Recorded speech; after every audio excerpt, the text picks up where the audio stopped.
So since you brought up the Soviets, is modern day Russia the Soviet Union? And No, not at that's all. all I hear today. Yeah, well, that's crazy and it's utter nonsense. I think what you can say about someone like Putin, for instance, everyone wants to point out his KGB experience. But a lot of people don't realize that the people in the KGB were among the best educated and, frankly, the most widely read and widely traveled people in the Soviet Union. They actually understood the West. Perhaps Putin understands the West better than almost anyone else in the country today because he spends so much time in it. Uh, no, I think Putin is a good example of someone in Russia who has one foot in Tsarist Russia and another foot in the old Soviet Union. And that's essentially what you're looking at today, people that are a hybrid of those two experiences. And of the two, I would argue the Tsarist experience is ultimately more important. And that's why you see the restoration of Orthodox Christianity as the state religion, because it's inextricably intertwined with Russian nationalism, just as Roman Catholicism is inextricably intertwined with Polish nationalism. So, no, you're not dealing with the Soviet Union at all.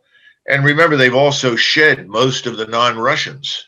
They have some non-Russians in their country, but a very small number compared with what they had in the Soviet Union. So today's Russia is as close to a true Russian state as we've seen in a long time.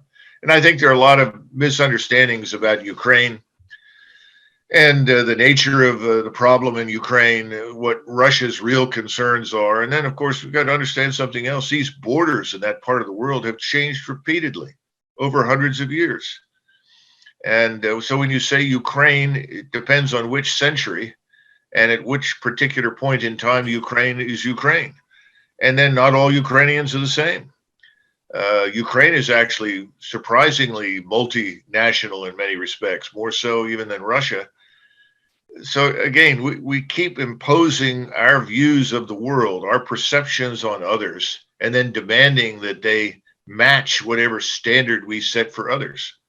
Of course, all of this against the backdrop of what's happening in our country right now, which is the destruction of the rule of law, real questions about election integrity, questions about just who these people are who are currently governing us, because they certainly don't look like Democrats. I grew up with large numbers of Democrats, and they were as patriotic and devoted to the country as any Republican I've ever met. That certainly doesn't seem to be the case with this group. So we've got so many problems ourselves. We're in no position at this stage, I think, to preach to others regarding what they ought to be.